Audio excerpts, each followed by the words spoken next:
Hello everyone, అందరికీ నమస్తే. అందరు ఎలా ఉన్నారండి? బాగున్నారా? మేమైతే చాలా బాగున్నామండి. చాగళ్ళు వెళ్తున్నాము అని చెప్పాను కదండి నిన్న వ్లాగ్లో. సో మార్నింగ్ 5:30 కల్లా మేము నిడదోల్లో దిగిపోయామండి. నిడదోల్లో దిగేసి అక్కడ నుంచి మనము డైరెక్ట్ ఆటో కట్టించుకుంటే 300 రూపీస్ అనమాట చాగల్కి. అలా కాకుండా బస్సు ఎక్కేసామనుకోండి ఒక 60 రూపీస్కి అయితే వెళ్ళిపోవచ్చు. సో ఇంకా రైల్వే స్టేషన్ దగ్గర నుంచి బస్ స్టాప్ దగ్గరికి నడుచుకుంటా వచ్చేసాము. ఇది మాకు లగేజ్ ఎక్కువ లేదు కదా, తేలిగ్గా ఉంది బ్యాగ్ కూడా. ఇంక అందుకనేసి నడవగలిగాం అనమాట బస్ స్టాండ్ వరకును. అండ్ బస్ స్టాండ్ ఏం పెద్ద దూరం కాదు రైల్వే స్టేషన్ దగ్గర నుంచి. ఇక్కడికి మేము రాగానే బస్సు అయితే వచ్చిందండి. బస్సు ఎక్కేసి చాగళ్ళు అయితే దిగేసాము. ఇంక ఇదిగోండి మేము ఇలాగా చాగళ్ళు ఆంజనేయ స్వామి విగ్రహం దగ్గర దిగిన తర్వాత ఇలా నడుచుకుంటూ అయితే మేము వెళ్తున్నాం అనమాట ఇంటికి. ఇంకా తెల్లారింది, అందరూ ఇప్పుడు లెగుస్తూ అలా ఉన్నారు. అండ్ సమ్మర్ కదా, ఎండ త్వరగా వచ్చేసి బాగా వెలుతురు వచ్చేసింది అనమాట. ఇంకోండి ఇలాగైతే ఇంటికే వెళ్తున్నాము. ఇంకా ఇంటికి వెళ్ళగానే నేనైతే ఫ్రైడే కాబట్టి ఫ్రెష్ అయిపోయానండి. చాగళ్ళు అయితే వచ్చేసామండి. ఇంక ఈరోజు ఫ్రైడే కదా, తలస్నానం చేసేసి దేవుడికైతే దండం పెట్టేసుకున్నాను. ఇంకా పైకి అయితే వచ్చానండి, డాబా పైకి. అంటే నిన్న వ్లాగ్కి వాయిస్ ఓవర్ ఇవ్వాలి. అండ్ ఇక్కడ నెట్ కూడా చాలా స్లో ఉంటుంది. మరి ఏ టైంకి పెడతానో వీడియో కూడా తెలీదు. సో ఫస్ట్ అయితే వాయిస్ ఓవర్ ఇచ్చేద్దాము, తర్వాత యూట్యూబ్లోకి అప్లోడ్ చేద్దాము అనేసి అయితే పైకి అయితే వచ్చానండి. వ్లాగ్ అయితే ఇప్పుడే స్టార్ట్ చేశాను కదా, కంటిన్యూ అవుతుంది, స్కిప్ చేయకుండా చూడండి. మెయిన్గా చాగళ్ళు రిపీటెడ్గా రావడానికి ఈ ఇల్లు పని ఎంతవరకు అయ్యింది ఏంటన్నది చూసుకోవడం కోసం అయితే వస్తున్నామండి. ఇదిగోండి ఇక్కడైతే బాత్రూమ్ కట్టించాలి అని చెప్పాం కదా, బాత్రూమ్ అయితే కట్టారు. వెస్టర్న్ కమోడ్ అయితే పెట్టించమన్నాము, మావయ్య గారికి ఇబ్బంది ఉండదు అనేసి. ఇంకా అత్తయ్య గారు నీళ్ళు అవి మూత లేకుండా ఇంకా ఎక్కడికక్కడ ట్యాప్స్ అయితే బిగించామని చెప్పాము, ట్యాంక్ పెట్టేమన్నాము. సో అలా కూడా పెట్టేశారనమాట. ఇంకా చూసారా, ఇల్లు చూడగానే అయ్యా బాగుంది, వావ్ అనిపించింది అనమాట. మొత్తం అంతా సరౌండింగ్ అంతా ప్లాస్టింగ్ అయితే చేపించామండి. మీకు పాత వ్లాగ్స్ చూస్తే తెలుస్తుంది పాతప్పుడు ఇల్లు ఎలా ఉంది, ఇప్పుడు ఎలా మారింది అన్నది. సో ఇంక ఇదంతా మొత్తం ప్లాస్టింగ్ అయితే చేసేసారనమాట. నిన్న నేనైతే అసలు ఇల్లు చూడడానికి వెళ్ళలేదండి. నేను గేట్ దగ్గర నుంచి చూశాను అంతే తప్పించి లోపలికి రాలేదు. ఎందుకంటే నిన్న ఇదంతా బయట ప్లాస్టింగ్ చేస్తున్నారు కదా, ఒక రోజు మొత్తం నడవకూడదు అన్నారని నేను రాలేదు. మా హస్బెండ్ మార్నింగే వచ్చినప్పుడు వెళ్ళి చూసారంట, అప్పుడు వీడియో అయితే తీశారండి. చాలా బాగుంది అనిపించింది అనమాట. ఇంకా మనకి ఇంకా ఒక 70-80K వరకు పెట్టుబడి పెట్టాల్సి వస్తుందేమని. ఇప్పటికి 2 రూమ్స్ బాత్రూమ్ బయట అయ్యిందండి. ఇంకా 2 రూమ్లు ఉన్నాయి ఇంకా చేయాల్సినవి. అంటే తలుపులు పగలగొట్టి కిటికీలు పగలగొట్టి మార్చాల్సినవి ఉన్నాయన్నమాట, గోడలు కట్టాలి. ఈ మామిడికాయ మొక్కలను అయితే మాత్రం అత్తయ్య కడియం నుంచి తెప్పించారంటండి. మా అత్తయ్య గారికి మొక్కలు పెంచడం చాలా ఇష్టం కదా, సో ఇంకా ఈ ప్లేస్ మొత్తాన్ని మొక్కలు పెంచుకోవడానికి ఉంచుకుంటారు. ఇక్కడ అంటే అండి కుళాయి వచ్చినప్పుడు మేము మోటార్ వేసుకుంటాము, అలా కాకుండా ఇక్కడ సంపుల్లో నింపుకుని ఆ నీళ్ళు మోటార్ మీదకి ఎక్కించుకోవాలంట. పంచాయతీ వాళ్ళు అలాగైతేనే ఒప్పుకుంటారంటండి. ఇంకా అక్కడ సంపు ఉందనమాట. సో దానికైతే మూత కూడా రెడీ చేశారు. నిన్నంతా ఈ వర్కే జరిగిందండి, ప్లాస్టింగ్ అయితే చేస్తున్నారు. మధ్యాహ్నానికి ఎండ ఎక్కువ వచ్చేస్తుంది లేదా వర్షమైనా వచ్చేస్తుంది కాబట్టి మార్నింగ్ 6కే స్టార్ట్ చేసేసారండి పని అయితేని. 6 to 1 o'clock వరకు పని అయితే చేసేసి వెళ్ళిపోతున్నారనమాట. ఇది ఇంకా నిన్న పని జరుగుతూ ఉంది, రేపు వ్లాగ్లో చూపిస్తాను. ఇంకా చాలా బాగా అయిపోయిందనమాట ఇది, రేపు వ్లాగ్లో చూపిస్తానండి. రేపు పెయింటింగ్లు అవి వేయిస్తున్నారు. ఎలక్ట్రీషియన్స్ ప్లంబర్ అందరూ వస్తారనమాట. రేపు వాళ్ళు వస్తే పెయింటింగ్లు ఇవన్నీ అయిపోతే రేపు ఈవినింగ్ నుంచి ఇల్లు అయితే సర్దుకోవడం స్టార్ట్ చేస్తాము. సో ఇంటి పని అయితే ఇక్కడ వరకు అయ్యిందండి. ఇంకా ఎలా ఉంది ఏంటన్నది కామెంట్ చేయండి. మొత్తము ఎంత అవుతుంది ఏంటి అన్నది అయితే నేను కమింగ్ వ్లాగ్స్లో అయితే మీతో షేర్ చేసుకుంటాను. ఇంకా మాకు ఐడియా లేదు ఇంకెంత ఖర్చు అవుతుంది అన్నది. సో ఇలాగైతే జరుగుతుందనమాట. ఈ ఇంటి పని కోసం రిపీటెడ్గా రావాల్సి వస్తుంది. మెయిన్గా వన్స్ మేము సామాన్లు షిఫ్ట్ చేసేస్తే ఇంకా మా పని అయితే తగ్గిపోతుంది. అంటే ఇప్పుడు మావయ్య గారు అవన్నీ షిఫ్ట్ చేయలేరు కాబట్టి మేము హెల్ప్ చేయాలి కాబట్టి రిపీటెడ్గా వస్తున్నామండి. సో ఇప్పుడు ఇల్లు ఎలా ఉంది ఏంటి అన్నది అయితే కామెంట్ చేయండి. నాకైతే హ్యాపీ అనిపించింది అనమాట. పోనీ మనం ఖర్చు పెట్టిన దానికి చూడగానే ఇల్లు హ్యాపీ అనిపించింది కదా, బాగుంది అనేసి. అప్పుడు నాకు ఏమనిపించిందంటే, సొంత ఇల్లు కట్టుకున్నప్పుడు ఆ సొంత ఇల్లుకి మనము పెట్టుబడి పెట్టుకుంటాం కదా, అప్పుడు నిజంగా సొంత ఇల్లు తయారైనప్పుడు ఆ ఇల్లుని చూసుకుని ఇంకా హ్యాపీగా అనిపిస్తుందేమో అని అనిపించిందండి నాకైతేని. ఇంకా అత్తయ్య మావయ్య ఇక్కడికి షిఫ్ట్ అయిపోతే హ్యాపీగా అయితే వాళ్ళు ఉండొచ్చు, మొక్కలు అవి పెంచుకుంటూ ఉండొచ్చు. ఇంకా నేనైతే మాత్రము పిల్లలకి అన్నం తినిపిస్తున్నానండి. అత్తయ్య గారు అయితే పిండొడియాలు, గుమ్మడొడియాలు, పచ్చిమిరపకాయలు ఇవన్నీ వేపించారు. తర్వాత అయితే మాత్రం ఇంకొండి పప్పును మామిడికాయ కూర అయితే వండారండి. ఈ పప్పు మామిడికాయ వేసుకుని అత్తయ్య ఏమో మళ్ళీ కొత్త ఆవకాయ పట్టారనమాట. కొత్త ఆవకాయ వేసుకుని అయితే నేను అన్నం తినేసాను. పిల్లలిద్దరికీ తినిపించేసి తర్వాత నేను పెట్టుకుని తిన్నాను. మా హస్బెండ్ ఏమో ఇంకా చాగళ్ళు వస్తే మనకు దొరకరండి, ఫ్రెండ్స్తో షికారుకి వెళ్ళిపోతారనమాట. వాళ్ళ ఫ్రెండ్స్ తోటి కొవ్వూరు వెళ్ళిపోయారు ఈయన. ఇంకా నేను పిల్లలకి తినిపించి నేను తినేసాను. ఇంకా మా షాను మా మను చూసారా కుక్క ఉందనేసి కుక్క బిస్కెట్లు కొని ముక్కలేస్తున్నారు. ఆ కుక్క బిస్కెట్లు ఎలాంటివి అయితే తినదనమాట, మామూలు అన్నాలు. దానికి ఎప్పుడు కక్క ముక్కలు కావాలి ఆ కుక్కకి. ఇంకా ఈరోజు ఫ్రైడే, రేపు సాటర్డే ఇంకా నాన్ వెజ్ ఏమి ఉండదు మా ఇంట్లోని. సో ఇంకా ఆ కుక్క ఏమో బిస్కెట్లు అవి తినట్లేదు అనమాట. పెరుగన్నం తింటుంది, కాకపోతే పెరుగు ఇంకా ఎవరు భోజనాలు చేయలేదు, నేను ఒక్కదాన్ని చేశాను కదా అనేసి పెరుగు ఏమి కలపలేదు. అంటే మావయ్య వాళ్ళు, మా హస్బెండ్, అత్తయ్య వాళ్ళంతా తిన్నాక అప్పుడు మిగిలితే పెరుగన్నం కలుపుతారు అత్తయ్య అనమాట. ఇంక ఇదిగోండి అత్తయ్య మావయ్య ఏమో అక్కడ కొత్త ఇంట్లో పని జరుగుతుంది కదా, ఎంతవరకు అయ్యింది ఏంటి అన్నది చూసుకోవడానికి అక్కడికి వెళ్ళిపోయారు. ఇంకా నేను పిల్లలకి అన్నం తినిపించేసి నేను తినేసాక గిన్నెలు ఉన్నాయండి. సో ఇంక ఈ గిన్నెలన్నిటిని అయితే నేను క్లీన్ చేస్తున్నాను. ఇది క్లీన్ చేస్తూ చానమ్మని వీడియో తీయమంటే అది ఎలా అటు కలిపి అలా తీస్తుంది అనమాట వీడియో. చాగళ్ళు వస్తే ఇక్కడ నేను చేయడానికి పెద్ద ఏమి పని ఉండదండి, అత్తయ్య గారు అన్నీ చేసేసుకుంటారు. ఇంకా నీళ్ళు అవి వస్తే అత్తయ్య గారు నీళ్ళు పట్టేసుకుని అన్నిటిలో నింపేసుకుంటారనమాట. మా షాను చూసారండి ఫోన్ ఎలా కలిపేస్తుందో వీడియో తీస్తాకి. ఇంకా ఏమన్నా ఇక్కడ పని చేస్తానంటే అది ఇల్లు నీట్గా శుభ్రం చేస్తాను. ఇంక ఇలాంటి గిన్నెలు ఏమన్నా ఉంటే క్లీన్ చేస్తాను. అండ్ నాకు ఇలాగ కింద కూర్చుని గిన్నెలు తోమడం ఇవన్నీ పెద్ద ప్రాసెస్ అనిపిస్తుందండి. వంటగదిలో నుంచుని సింక్లో తోమేసుకోవడం అంటే అది నాకు ఈజీ అనిపిస్తుంది. ఇలాగ కూర్చుని తోమి మళ్ళీ వంగుని కడగడం ఇవన్నీ పెద్ద ప్రాసెస్లో ఉండి నేను అసలు ఇంకా ఈ మధ్యకాలంలో అసలు గిన్నెలు కూడా ఇలా కూర్చుని తోమట్లేదు. ఇంకా అత్తయ్య వాళ్ళు ఆ ఇంటి దగ్గర పని చూసుకుంటున్నారు కదా అనేసి ఇంకా నేనైతే గిన్నెలు తోమడం స్టార్ట్ చేశాను అనమాట.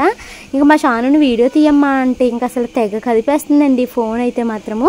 ఇంకా మళ్ళీ ఒక పక్కేమో నా కాళ్ళకి ఈగలు కుట్టేస్తున్నాయి, నా కాళ్ళకి దోమలు కుట్టేస్తున్నాయి, ఇంకెంతసేపు తీయాలి వీడియో అని అలాగా గోల పెడుతుంది అన్నమాట. తెగ కదిపేస్తుందండి కెమెరా అయితేని.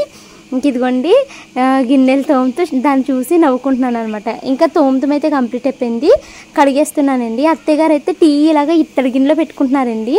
ఇప్పుడు నా ఇత్తడి సామాన్లు పైన ఉన్నాయి కదా, అవి సర్దినప్పుడు ఇలాంటి చిన్న గిన్నెలు ఏమన్నా ఉంటే హైదరాబాద్ తీసుకెళ్దాము, నేను యూజ్ చేస్తాము ఇత్తడి అనేసి అనుకుంటున్నాను అనమాట. రాగి కూడా ఉందండి నా దగ్గర, రాగి బింది. కాకపోతే ఏంటంటే హైదరాబాద్ వాటర్కి ఇట్టే నల్లబడిపోతూ ఉంటుంది, ఇంకా అస్తమానం క్లీన్ చేయలేని బాబు దాన్ని, నాకు ఉన్న పనికి ఇప్పుడు మళ్ళీ ఇది ఒక పెద్ద డబుల్ పని అవుతుంది అనేసి ఆ రాగి ఏమీ తీసుకెళ్ళట్లేదు. నాకు చాలా ఇత్తడి సామాను ఉందండి, అవన్నీ మీకు నేను రేపు బ్లాగ్లో చూపిస్తాను. చాలా సామాను మా అమ్మ వాళ్ళు అయితే నాకు పెట్టారనమాట. అంత సామాను ఉంటుంది, గుండుగా డేక్షాలని ఇలా రకరకాల ఇత్తడి సామాను అయితే ఉందండి. కానీ అవన్నీ ఇప్పుడు మనము యూజ్ చేసుకోవట్లేదు, అలా పైన ఎట్టేసాము. ఎందుకంటే ఇంకా అవి అస్తమాను తోముతూ ఉండాలి చింతపండు వేసుకుని. అలాగా మనం హైదరాబాద్లో అంతంత ప్లేస్ కూడా ఉండదు కదండి క్లీన్ చేసుకుని అంత. అండ్ ఇక్కడ నుంచి అక్కడికి మోసుకుని వెళ్ళడమే పెద్ద టాస్క్ మాకు. అవన్నీ ఇంకా చాగల్లోనే వదిలేసాను పెళ్ళప్పటి నుంచి, నేను అసలు తీసుకెళ్ళలేదు. కానీ సంక్రాంతికి మాత్రం ఒకసారి కిందకి దింపి మళ్ళీ నీట్గా తోమేసి ఎండిపోయిన తర్వాత కవర్లోకి చుట్టేసుకుని మళ్ళీ పైన పెట్టేస్తామన్నమాట. దాన్ని అయితే అసలు వాడము. గుండుగులు లాంటివి మాత్రము ఇంట్లో ఏమన్నా ఫంక్షన్స్ జాతర లాంటివి జరిగినప్పుడు మాత్రము గుండుగుని తీస్తారండి, గుండుగు నిండా నీళ్ళు నింపుకుంటారు. గుండుగా ఒక ఎమోషన్ ఏమో కదా, ప్రతి ఫంక్షన్కి గుండుగులు అయితే వాడుతూ ఉంటారు. సో రేపు బ్లాగ్లో మీకు అన్నీ చూపిస్తాను, ఇంకా చూపించాల్సినవి కూడా ఉన్నాయి. ఇంక ఇదిగోండి గిన్నెలు తోమేశాను, ఇక్కడ నీళ్ళు అయితే నిలిచిపోయినాయి కదా. సో ఇంక ఈ నీళ్ళు అయితే క్లీన్ చేద్దాం అనేసి ఇంకా నేను అక్కడ నాచు కింద పట్టేసింది, ఇంకా చీపురుతో అయితే నేను నీట్గా అయితే కడుగుతున్నాను అనమాట. ఇక్కడ మాకు మునగ చెట్టు అలాగే మందారం చెట్టు ఉన్నాయి కదండి, వీటికి ఆకులు రోజు రాలిపోతూ ఉంటాయి, అదే ముగ్గుపోయిన ఆకులు. సో ఇంకా అవి బాగా అడ్డుపడిపోతున్నాయి అనమాట. అసలు ఎంతసేపు తోస్తున్నానో నీళ్ళు వెళ్ళట్లేదండి, అలా తోసి అలాగ ఉంచుతున్నాను. ఇంక ఇదిగో ఇదంతా కూడా కడిగేసానండి. గిన్నెలు అయితే ఇప్పటికి నేను ఒక్కదాన్ని తిన్నాను, ఇంకా పని వాళ్ళకి టిఫిన్ అవి ఇస్తాం కదా అవి కూడా వస్తాయి కడిగాను. ఇంకా అత్తయ్య మావయ్య వీళ్ళెవరు ఇంకా భోజనాలు చేయలేదు, వీళ్ళు భోజనాలు చేసిన తర్వాత ఇంకా ఆ ప్లేట్లు ఇవన్నీ కూడా వస్తాయి అన్నమాట. ఇంక ఇప్పుడు టైం అయితే మాత్రము 4:30 అవుతుందండి. మా ఆయన ఏమో శుభ్రంగా ఫ్రెండ్స్తో బయటికి వెళ్ళిపోయి తాగి ఇప్పుడు వచ్చి బయటికి వెళ్దాము రా అనేసి అన్నారన్నమాట. అప్పటికే నాకు చాలా కోపంగా ఉంది, ఎప్పుడో వదిలేసి వెళ్ళిపోయారు, ఇప్పుడు వచ్చారా బయటికి తీసుకెళ్తానని చెప్పి అనేసి అంటే ఇప్పుడు వెళ్దాము రా అంటే ఇంక అప్పుడైతే నేను త్వరగా ఈ yellow కలర్ డ్రెస్ అయితే వేసేసుకున్నానండి. ఇప్పుడు బయటికి అయితే వెళ్తున్నాము. నాకు మార్నింగే నిద్రలేసానేమో, నిద్ర గుట్టలేదు, పడుకుందామంటేనేమో ఈ పిల్లలేమో కాసేపు కూడా పడుకోనివ్వలేదండి. చాలా చిరాగ్గా ఉంది, నిద్ర సరిపోక నాకు. ఇంకైతే మాత్రం బయటికి వెళ్దామన్నారు కదా అనేసి ఇంకా బయటకు వెళ్తున్నాము. ఇది మా చాగల్లులోని వెంకటకృష్ణ అంటే వివి వినాయక్ వాళ్ళ థియేటర్ అండి. ఇంకా మా హస్బెండ్ అయితే వీడియో తీసుకొని ఆడియన్స్కి చూపిద్దిగానంటే అది వీడియో తీశానమాట. ఈ థియేటర్ దగ్గర మన సబ్స్క్రైబర్స్ ఎవరో ఉన్నాను అనేసి కామెంట్ పెట్టారండి. మరి ఎక్కడో వాళ్ళ హౌస్ అయితే తెలీదు. సో అదే మా హస్బెండ్కి చెప్తూ నేనైతే వెళ్తున్నాను అనమాట. ఇంకోండి కొవ్వూరు అయితే వచ్చేసాము. కొవ్వూరు మేము ఇప్పుడు గోదావరి చూడడానికి అయితే వచ్చామండి. ఈ కొవ్వూరు గోదావరి దగ్గర మన సబ్స్క్రైబర్ సంజయ్ గారంట, వాళ్ళైతే కలిసి మాట్లాడారు నాతోటి. అంటే సబ్స్క్రైబ్ చేసుకోలేదు కానీ నా వీడియోస్ చూస్తాను అనేసి చెప్పారనమాట. ఇక్కడ ఈ పద్యం అయితే చాలా బాగుంది కదా అనేసి కాసేపు ఆగి పద్యాన్ని చదివి దాని మీనింగ్ ఏంటన్నది తెలుసుకుని ఇంక మళ్ళీ అయితే ఇక్కడ నుంచి వెళ్తున్నామండి. ఈ కొవ్వూరు గోదావరి మీరు ఎవరైనా వచ్చారా లేదా కామెంట్ చేయండి. పుష్కరాలకి ఇక్కడైతే స్నానాలు కూడా చేస్తారు. మేము వచ్చాము, ఇది నేను 3rd టైం అనమాట. సో ఇంక ఇక్కడికి అయితే వస్తున్నాము. నరసాపురం గోదావరికి కూడా మనం ఈవినింగ్ టైం వెళ్ళామనుకోండి చాలా చల్లగా బాగుంటుంది అనమాట. సో అందుకని ఇక్కడికి వచ్చాము. అయితే ఇంకా కొంచెం సేపు ఉండుంటే బాగుండేది. మా షాను ప్రతి దానికి కంగారేనండి, వెళ్ళిపోదాం అంటా ఉంటుంది అనమాట. ఈ కొవ్వూరులో మనకి చాలా గుడులు అయితే ఉంటాయండి. పక్కనే బోల్డ్ గుళ్ళు అయితే ఉంటాయన్నమాట. ఇంకోండి ఇదైతే పాత గుడి అంటండి. ఇప్పుడు ఈ పాత గుడికి కొత్త గుడి అయితే ఇంక ఈ ఆపోజిట్లో కట్టారు అనేసి మా హస్బెండ్ అయితే చెప్తున్నారనమాట. ఇంకా ఇక్కడ మా అత్తయ్య గారు అంటారనమాట, కొవ్వూరులో గుళ్ళు బాగుంటాయి, గుడులు బాగుంటాయి అనేసి. మా అత్తయ్య గారికి గుడులన్నా దేవుళ్ళన్నా చాలా ఇష్టమండి. నాకేమో అంత ఇదేమి ఉండదు అనమాట, గుళ్ళకి వెళ్ళాలి ఇలాంటి ఇదేమి ఉండదు. మనసులో కోరుకుంటా ఉంటాను, ఇలా మంచి జరగాలని మనసులో ప్రార్థిస్తాను తప్పించి గుళ్ళు చుట్టూరునే తిరగాలి అని అయితే అనుకోను అనమాట. సో ఇక్కడికి అయితే వచ్చేసామండి. ఇంకా మా హస్బెండ్ వాళ్ళు ఇక్కడికి వచ్చిన తర్వాత అయితే మాత్రము స్నానం చేయాలని ఫిక్స్ అయిపోయారు అప్పటికప్పుడు. అదేదో మీరు ముందే చెప్పాల్సింది కదా అన్నాను. సెకండ్ టైం ఫస్ట్ టైం శివరాత్రికి వచ్చామండి. దానికన్నా ముందు ఒకసారి మన పెళ్ళైన కొత్తలో వచ్చాము. అప్పుడు నేను ప్రెగ్నెంట్ అనమాట, 6th month ప్రెగ్నెంట్ అప్పుడు వచ్చాను. మళ్ళీ తర్వాత పిల్లలిద్దరు పుట్టాక శివరాత్రికి వచ్చానండి. మళ్ళీ ఇప్పుడు 3rd టైం. ఇప్పుడు అప్పుడు శివరాత్రికి వచ్చినప్పుడు అసలు ఇవేం ఖాళీ లేవు.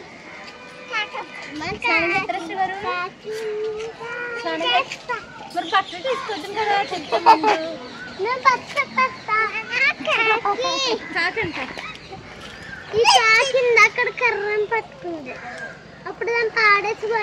కాకి గూడు కట్టుకుంటాకి కర్రల ముక్కలు ఎట్టుకెళ్తుంది.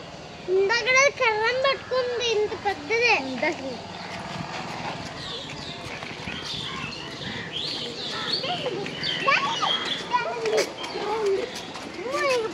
ఎవరో ఇక్కడ పెడతారు ఎక్కువ తద్దినాలు శారదాలు అవి పెడతారు ఉంటారు. లేదనేమో చిరాకు చేసేస్తారు, ఈ 2 గుట్లు వెళ్తారు.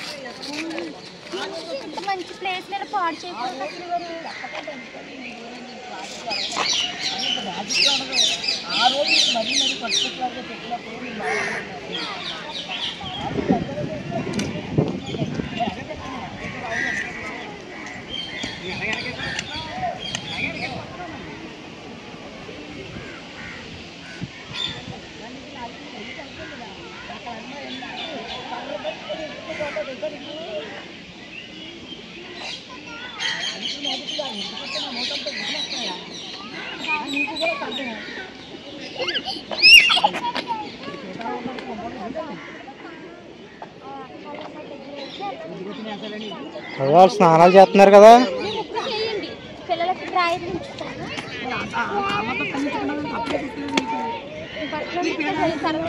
అవేనా మా వారు పిల్లలిద్దరూ అయితే స్నానాలు చేయడానికి వెళ్తున్నారండి. ఇంకా మాత్రం నేను ఇక్కడ కూర్చుంటాను, మీరు వెళ్ళండి అన్నాను. ఇక్కడైతే ఇంకోండి ఇలాగ పోలీసు హెచ్చరిక అనేసి ఇలా పెట్టారన్నమాట. నది లోపలికంట వెళ్ళొద్దు, సుడిగుండాలు, లోతు ఎక్కువ ఉంటుంది, మళ్ళీ మునిగిపోయి చాలామంది భక్తులు ప్రాణాలు పోగొట్టుకున్నారని ఇలా రాశారు. అండ్ ఇంకొకటి ఏంటంటేనండి చాలా నాసు పట్టేసింది, షాను జర్రుని జారి పడ్డది. ఇంకొక పెద్ద ఆవిడ ఒక ఆవిడ పడిపోయింది, ఒక అబ్బాయికి నడుముకు తగిలేసింది అనమాట. అంత నాచు పట్టేసిందండి. ఎవరైనా వెళ్తే చాలా జాగ్రత్తగా ఉండండి. ఇంకా పిల్లలైతే చాలాసేపు స్నానాలు చేసాక ఇంకా అయితే మాత్రము ఇక్కడ ఐస్ క్రీమ్ తింటామమ్మా అని అడిగితే ఇంకా ఐస్ క్రీమ్ అయితే తీసుకుంటున్నాను. పాపం మొన్నటి నుంచి అడుగుతుంది షాను, హైదరాబాద్లో ఉన్నప్పటి నుంచి ఐస్ క్రీమ్ అంటుంది. వర్షాలు వస్తున్నాయి కదా అక్కడ అనేసి నేనైతే అసలు కొనలేదండి. ఇంకొప్పుడు కొనుక్కుంటానంది. కప్ తీసుకుందనమాట. నేను ఒక కప్ ఐస్ క్రీమ్, షాను ఒక కప్ తీసుకుంది. మను మాత్రము దాన్ని ఏమంటారు చాక్లెట్ది ఐస్ ఉంటుంది కదా తీసుకుంది. మా మనుది ఎక్కడికి వెళ్ళినా ఎక్కువ రేటు తీసుకుంటుంది. మా షాను మాత్రము ఎక్కడికి వెళ్ళినా కప్పు ఐస్ క్రీమ్ తప్పించి వేరే ఐస్ క్రీమ్ తింటుంది. ఆ కప్పు మాత్రమే తింటుంది. నేనైతే స్ట్రాబెర్రీ ఫ్లేవర్ తీసుకున్నాను. మా షాను ఏమో వెన్నెలా ఫ్లేవర్ తీసుకుంది. మనుదేమో తినేది తక్కువ పాడేసేది ఎక్కువండి. పైన చాక్లెట్ అంతా టపాన కిందడిపోయింది ఇలా చేయగానే. ఇంకా ఆయన ఏమో చిల్లర లేదనేసి ఒక 5 రూపాయలు తగ్గించేశారనమాట. 5 రూపాయలు తగ్గించడం మనం ఎందుకు తగ్గించుకోవాలనేసి ఇంకో 10 రూపాయలు వెనక్కి ఇచ్చి నేను ఇంకో కప్పు తీసుకున్నాను. చాలామంది అనుకుంటూ ఉంటారు కదండి, ఇక్కడ మనము పల్లెటూరులో ఉంటే అన్నీ తక్కువ కాస్ట్లో అయిపోతాయి అనేసి అనుకుంటూ ఉంటారు కదా. నాకేంటో ప్రతిసారి ఏమనిపిస్తుంది అంటే పల్లెటూరుతో కంపేర్ చేస్తే సిటీల్లోనే తక్కువ కాస్ట్కి బతకొచ్చేమని అనిపిస్తుందండి. ఎందుకంటే ఇప్పుడు సిటీలో మనమేమో 10,000 ఇచ్చి రెంట్కుంటున్నాం, 10,500. మెయింటెనెన్స్ ఇంకొక 1,200. మర్చిపోయింది, మా హౌస్ రెంట్ 500 పెంచేశారండి. కానీ ఇదే పల్లెటూరులో మనకి 7,000 8,000 అండి అద్దె. ఇంక ఈ నేరేడుకాయలు పిల్లలు తింటారని కొన్నాను. ఇది 100 రూపాయలు ఈ నేరేడుకాయలు. ఇవే నేరేడుకాయలు మాకు హైదరాబాద్లో 80 రూపాయలకు వస్తున్నాయి. ఏంటో మరి పల్లెటూరులోనే ఇంతంత రేటు చెప్తున్నారు, సిటీల్లో ఇంత రేటు ఉండట్లేదు కదా అని అనిపిస్తుంది అనమాట. ఇవి నేరేడుకాయలు అయితే నేను 100 రూపాయలు ఇచ్చి కొన్నాను. కానీ అసలు టేస్ట్ అయితే మాత్రం ఏం బాగలేదు, మొత్తం వగరుగా ఉందనమాట. షాను అయితే నాకు నచ్చలేదమ్మా అనేసి వదిలేసిందండి. హైదరాబాద్లో మేము కొన్నవి పెద్దగా ఉన్నాయి, ప్లస్ టేస్ట్ బాగున్నాయి. పావు కేజీ 70 రూపాయలే, ఇక్కడ పావు కేజీ 80. మళ్ళీ చిల్లర లేదనేసి 20 రూపాయలకు ఇంకొక 50 గ్రాములు వేశారు. అలాగా ఇక్కడ మనకి 300 గ్రామ్స్ 100 రూపీస్ అయిపోయిందనమాట. టేస్ట్ కూడా ఏం బాగలేదు. నేను మా ఆయన అదే అనుకున్నాము, సిటీసే బెటరు, ఇక్కడ విలేజ్లోనే ఎక్కువ కాస్ట్లు ఉంటున్నాయి, అన్నీ కాస్ట్ ఆఫ్ లివింగ్ ఇక్కడే ఎక్కువ ఉంటుందేమో అని అనిపించింది అనమాట. ఇంకా వచ్చేసిన తర్వాత పిల్లలకి అన్నాలు అందరము ఎవరికాళ్ళే కూర్చుని డిన్నర్లు అయితే చేసేసామండి, నలుగురుమును. తర్వాత అయితే ఇంకా పిల్లల్ని కాసేపు అయితే డైరీ రాయిపిస్తున్నాను. ఈరోజు ఏమేమి చేశారు ఏంటి అన్నది డైరీ అయితే రాయిపించేసి తర్వాత అయితే నేను ఇంకా ఫ్రెష్ అయిపోయానండి. మామూలుగా వేడి నీళ్ళు ఉంటే స్నానం చేసేసి నైట్ వేసుకుని అయితే ఇంకా పడుకున్నాను అనమాట.